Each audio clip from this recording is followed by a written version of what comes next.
Healthy ಆಗಿದ್ದೀವಿ, but ಏನು ತಿನ್ನೋದಿಕ್ಕೆ ಉಳ್ದಿಲ್ಲ.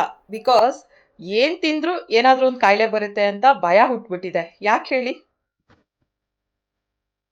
This paratha can make you diabetic and overweight, but also contains a lot of carbohydrate.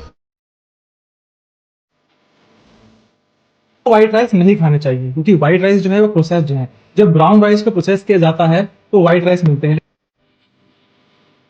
Paneer सबसे बड़ा कारण है स्किन के डिसऑर्डर्स का। खून को गंदा करने में सबसे बड़ा रोल प्ले करता है पनीर। क्या आप चाय लवर हो? वो भी दूध वाली छोटा सा कप कैसे बढ़ाते हैं आपका वेट, मैं बताएगा। इतना पानी मत पिया करो यार।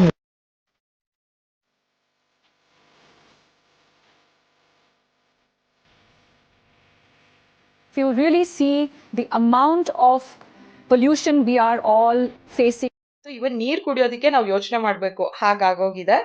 ಇವ್ರನ್ನೆಲ್ಲ ಕ್ರಿಟಿಸೈಸ್ ಮಾಡೋದಕ್ಕೆ ನಾ ಈ ವಿಡಿಯೋ ಮಾಡಿಲ್ಲ. ಪಾಟ್ಲಿ ಅವ್ರು ಹೇಳೋದು ಕರೆಕ್ಟ್ ಇರ್ಬೋದು, ಬಟ್ ಅವ್ರು ಹೇಳೋ ರೀತಿಯಿಂದ ಭಯ ಆಗುತ್ತೆ.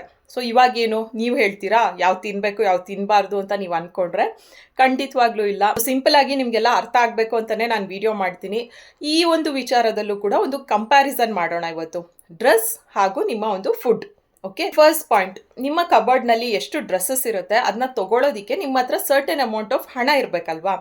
ನಿಮ್ಮ ಹತ್ರ ಕಮ್ಮಿ ದುಡ್ಡಿದ್ದು ನೀವು ಜಾಸ್ತಿ ಬಟ್ಟೆ ತೊಗೊಂಡ್ರೆ, ಸಾಲ ಮಾಡಿಕೊಂಡ್ರೆ ನಿಮಗೆ ತೊಂದರೆ ಆಗುತ್ತೆ, ರೈಟ್? ಹಾಗೆ ಫುಡ್ಡಿನ ವಿಚಾರದಲ್ಲಿ ಡೈಲಿ ನಿಮಗೆ ಅಂತ ಒಂದು ರಿಕ್ವೈರ್ಮೆಂಟ್ ಇರುತ್ತೆ, ಕ್ಯಾಲರಿ ರಿಕ್ವೈರ್ಮೆಂಟ್. ಆ ಒಂದು ಮಿತಿ ಒಳಗೆ ನೀವು ಊಟ ಮಾಡಿದ್ರೆ ನೀವು ಹೆಲ್ದಿ ಆಗಿರ್ತೀರಾ. ಸೊ ಇಲ್ಲಿ ನಿಮ್ಮ ಒಂದು ಬಡ್ಜೆಟ್ ಮೀರಿ ನೀವು ಡ್ರೆಸ್ಸಸ್ ತೊಗೊಳ್ತಾ ಇದ್ದೀರಾ ಅಂದರೆ ನೀವು ಸಾಲಕ್ಕೆ ಒಳಗಾಗ್ತೀರಾ. ಇಲ್ಲಿ ನೀವು ನಿಮ್ಮ ಡೈಲಿ ರಿಕ್ವೈರ್ಮೆಂಟ್ ಕ್ಯಾಲರಿ ಇಂಟೇಕ್ಕಿಂತ ಜಾಸ್ತಿ ತಿಂತಾ ಇದ್ದೀರಾ ಅಂದರೆ ನಿಮಗೆ ಅನಗತ್ಯ ಬೊಜ್ಜು ಬರುತ್ತೆ. ಇನ್ನು ಎರಡನೇ ಪಾಯಿಂಟ್, ನಿಮ್ಮ ಕಬರ್ಡ್ ಓಪನ್ ಮಾಡಿದ್ರೆ ಎಲ್ಲದೂ ಒಂದೇ ಕಲರ್ ಡ್ರೆಸ್ಸಸ್ ಇಟ್ಕೊಂಡಿರ್ತೀರಾ, ಇಲ್ಲ ತಾನೇ?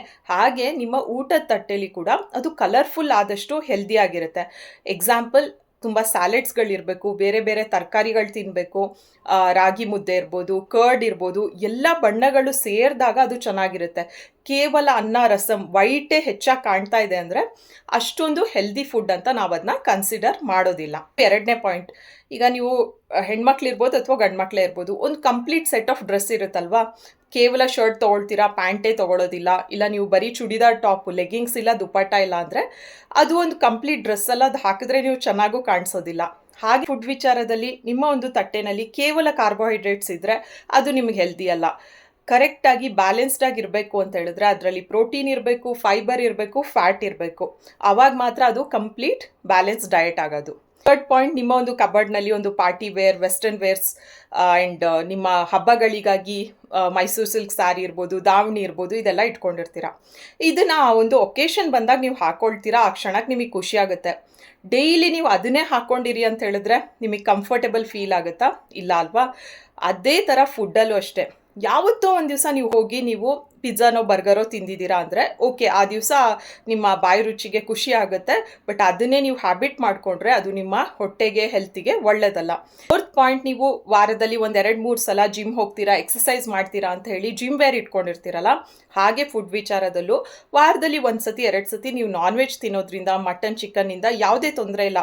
ಬಟ್ ಬ್ರೇಕ್ಫಾಸ್ಟ್, ಲಂಚ್ ಎಲ್ಲ ಟೈಮಲ್ಲೂ ನೀವು ನಾನ್ ವೆಜ್ಜೇ ತಿನ್ನೋದ್ರಿಂದ ಕೆಲವೊಮ್ಮೆ ಅದು ಹೆಲ್ತಿಗೆ ಪ್ರಾಬ್ಲಮ್ ಮಾಡುತ್ತೆ. ಈ ಇಂಪಾರ್ಟೆಂಟ್ ಪಾಯಿಂಟ್ ಏನು ಗೊತ್ತಾ, ಡ್ರೆಸ್ಸಸ್ ವಿಚಾರಕ್ಕೆ ಬಂದಾಗ ತುಂಬ ಡ್ರೆಸ್ಸಸ್ ತೊಗೋಬೇಕು, ಬೇರೆ ಬೇರೆ ವೆರೈಟಿನ ನಾನು ಹಾಕೋಬೇಕು, ಇದೆಲ್ಲ ನಿಮ್ಗೆ ಆಸೆ ಇದ್ದರೆ ಫಸ್ಟ್ ಪಾಯಿಂಟ್ ನೀವೇನು ಮಾಡ್ಬೇಕು ಹೇಳಿ, ನಿಮ್ಮ ಅರ್ನಿಂಗ್ಸ್ನ ಜಾಸ್ತಿ ಮಾಡ್ಕೋಬೇಕು. ಹಣ ಜಾಸ್ತಿ ಇದ್ರೇ ನೀವು ಡ್ರೆಸ್ಸಸ್ ಕೂಡ ತೊಗೊಳಕ್ಕಾಗೋದು.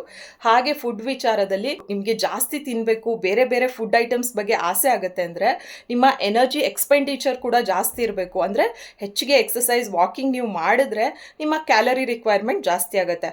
ಅದು ಬಿಟ್ಟು ನೀವು ಕೂತಲ್ಲೇ ಮೊಬೈಲ್ ನೋಡ್ತಾ ಇರ್ತೀರಿ, ಟಿ ವಿ ನೋಡ್ತಾ ಇರ್ತೀರಾ, ಅದ್ರ ಜೊತೆಗೆ ನಿಮಗೆ ಬರ್ಗರ್ ಬೇಕು, ಚಿಪ್ಸ್ ಬೇಕು ಅಂತ ಹೇಳಿದ್ರೆ ಅದರಿಂದ ನಿಮಗೆ ಬೇಡದೇ ಇರೋ ಬೊಜ್ಜು ಬಂದೇ ಬರುತ್ತೆ. ಒಬ್ಬ ಆರೋಗ್ಯವಂತ ಮನುಷ್ಯ ಎಲ್ಲ ಫುಡ್ ಐಟಮ್ಸ್ನು ತಿನ್ಬೋದು, ಮಿತವಾಗಿ ತಿನ್ಬೇಕಷ್ಟೇ. ಅದು ಬಿಟ್ಟು ನೀವೇನಾದರೂ ಅಯ್ಯೋ ಇದು ತಿನ್ನಬಾರ್ದು, ಅದು ತಿನ್ನಬಾರ್ದು, ಅಯ್ಯೋ ಇದು ತಿನ್ಬಿಟ್ಟೆ ನಂಗೆ ಏನೋ ಕಾಯಿಲೆ ಬರುತ್ತೆ ಅಂತ ಸ್ಟ್ರೆಸ್ ತೊಗೊಳ್ತಾ ಇದ್ರೆ ಆ ಆಹಾರದಿಂದ ನಿಮಗೆ ಕಾಯಿಲೆ ಬರೋದಿಲ್ಲ, ಬಟ್ ನೀವು ತೊಗೊಳ್ಳೋ ಸ್ಟ್ರೆಸ್ಸಿಂದ ಖಂಡಿತವಾಗ್ಲೂ ಕಾಯಿಲೆ ಬರುತ್ತೆ. Enjoy your meal. ನಿಮಗೆ ಯಾವುದಾದ್ರೂ ಒಂದು ಕಾಯಿಲೆ ಬಂದಾಗ ಕೆಲವಷ್ಟು ರಿಸ್ಟ್ರಿಕ್ಷನ್ ಬೇಕಾಗುತ್ತೆ, ಅದು ನಿಮ್ಮ ಡಾಕ್ಟ್ರು ನಿಮಗೆ ಹೇಳ್ತಾರೆ. ಆವಾಗ ಅದನ್ನ ಅರ್ಥ ಮಾಡಿಕೊಂಡು ಫಾಲೋ ಮಾಡಿ ಅಷ್ಟೇ. ಆ್ಯಂಡ್ ಇನ್ನಷ್ಟು ಹೆಲ್ತ್ ಟಿಪ್ ವೀಡಿಯೋಸ್ಗಾಗಿ, ಮೆಂಟಲ್ ಹೆಲ್ತ್ ಟಿಪ್ ವೀಡಿಯೋಸ್ಗಾಗಿ ನಮ್ಮ ಯೂಟ್ಯೂಬ್ ಚಾನಲ್ನ ಸಬ್ಸ್ಕ್ರೈಬ್ ಮಾಡ್ಕೊಳ್ಳಿ. Thank you.